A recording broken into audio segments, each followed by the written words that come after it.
ஆமா, நான் தேடிக்கொண்ட பிரச்சனை தான். நான் தேடிக்கொண்ட பிரச்சனைக்கு அல்லாவோட உதவியை கொண்டு நான் தான் அதுக்கு தீர்வு காணணும்னு போராடிட்டு இருக்கிறேன், முயற்சி பண்ணிட்டு இருக்கிறேன், நின்னு ஃபேஸ் பண்ணிட்டு இருக்கிறேன். நின்னு ஃபேஸ் பண்றவனையும் முயற்சி பண்றவனையும் கை கொடுத்து தூக்கி விடலாம் பரவாயில்ல, கையை தட்டி விட்டு குழி தோண்டி புதைக்காம இருக்கணும். அந்த வழியை செஞ்சுட்டு எப்படி பாதிக்கப்பட்டவங்களுக்கு நீதி கிடைக்கும்னு நினைக்கிறீங்க? ஒருத்தரை முற்றிலுமா ஒழிச்சு விட்டுட்டு அவனை எழுந்துக்கவே செய்ய விடாம பண்ணிட்டு அவனை எந்த காசு பணமா அவன் பக்கத்துல நெருங்க விடாம பண்ணிட்டு அவன் மத்தவங்களுக்கு பாதிக்கப்பட்டவங்களுக்கு காசை கொடுக்கணும். எப்படி கொடுப்பான்? யாரு கொடுப்பா? எப்படி கொடுக்க முடியும்? நீதியை நேர்மையா செயல்படுத்த விரும்புறவன கொஞ்சம் சறுக்கிட்டானா கை கொடுத்து மேல தூக்கி விடணும். அவனை முற்றிலுமா அழிக்கணும்னு நினைக்கக்கூடிய இந்த குணம் என்ன குணம்? என்ன உங்களுக்கு அப்படி என் மேல வைத்தறிச்சல்? உங்களுக்கு என்ன? உங்களுக்கு என் மேல பொறாம வந்துருச்சு? அப்படி என்ன? நீங்க ஒருத்தனை இப்படி ஒருத்தனை குழி தோண்டி புதைக்கணுங்கிற அளவுக்கு என்ன எண்ணம்? நான் உங்களுக்கு என்ன பண்ணிட்டேன்? அப்படி என்ன பண்ணிட்டேன் உங்களுக்கு? எவ்வளவு வன்மத்தை கக்குறீங்க? எல்லாரும் சொல்றாங்க உங்களுக்கு கீழேயே. ஏங்க அவரை போட்டு இழுத்து 2:30 மணிக்கு உட்காந்து கமெண்ட் எழுதிருக்கீங்க? அவரை பத்தி வைத்தறிச்சலா? என்ன உங்க மனசுல என்ன இருக்கு சொல்லுங்க. ஒருத்த அழியணும்னு இருக்கா? ஒருத்த சாவணும்னு இருக்கா? இல்ல செத்து போனா நிம்மதி அடைவீங்க? அன்னைக்கே கேட்டேன், ஒருத்தருடைய மௌத்து தான் உங்களுக்கு நிம்மதி கொடுக்குமா? என்ன செய்ய விரும்புறீங்க?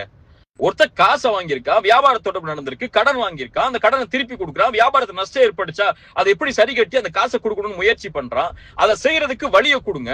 அல்லது ஒரு தரப்பை மட்டும் கேட்கறீங்க, இன்னொரு தரப்பை கேட்க மாட்டேங்கிறீங்க. என் தரப்புல ஒரு வார்த்தை இந்த மாதிரி காசு கொடுக்குற சொன்னாங்களே, இவங்களுக்கு ஏதாவது கொடுத்துருக்கீங்களா? என்ன அடிப்படையில வாங்கியிருக்கீங்க? எந்த அடிப்படையும் இல்லாம சும்மா வாய்க்கு அந்த மாதிரி உட்கார்ந்து எழுதிக்கிட்டும் வாய்க்கு அந்த மாதிரி மத்தவங்க சொல்றதை கேட்டுக்கிட்டு நீங்க செய்யக்கூடிய இந்த விதமும் எந்த அடிப்படையில் நியாயம்னு சொல்லி யார் வந்து நிப்பா?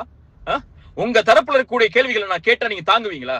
இவ்வளவு வருஷம் பொருளாதாரங்கிறீங்கல்ல, பொருளாதார குற்றச்சாட்டுங்கிறீங்கல்ல, எந்த அடிப்படையில் நடத்துறீங்க? சதக்கான கலெக்ட் பண்ற காசெல்லாம் எங்க நீங்க ஒண்ணு சேர்க்கிறீங்க? அதுல எப்படி நீங்க செலவழிக்கிறீங்க?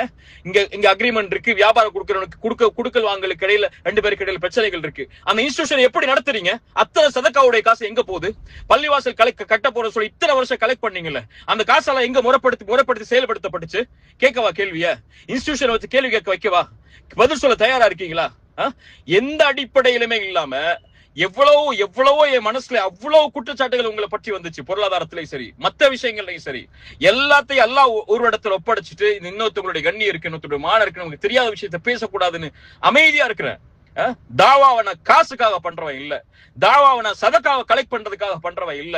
அழைப்பு பணியில் அல்லாஹ்வுடைய முகத்தை நாடி எந்தவித ஒரு பைசாவை கூட எதிர்பார்க்காம என்னுடைய சொந்த செலவுலையும் நான் சம்பாதிச்ச ஹலாலான வருமானத்திலையும் தாவாவை பண்ணிட்டு இருக்கிறேன். இப்படி இருக்கும் போது கூட உங்களுக்கு ஒருத்தன் வியாபாரத்துல கொடுக்கல் வாங்கல சறுக்கிறாங்கிற பட்சத்துல அவளை முற்றிலுமா அவளுடைய கண்ணியத்தை தரைமட்டமா ஆக்கணும்னு நினைக்கக்கூடிய இந்த குணம் யார் கற்றுக் கொடுத்த குணம்? இது உங்க மனசுல எப்ப ஆறப்போகுது? ஒருத்தருடைய மரணம் தான் ஆற வைக்குமா? நீங்க செய்த குற்றங்களை முதல்ல பாருங்க.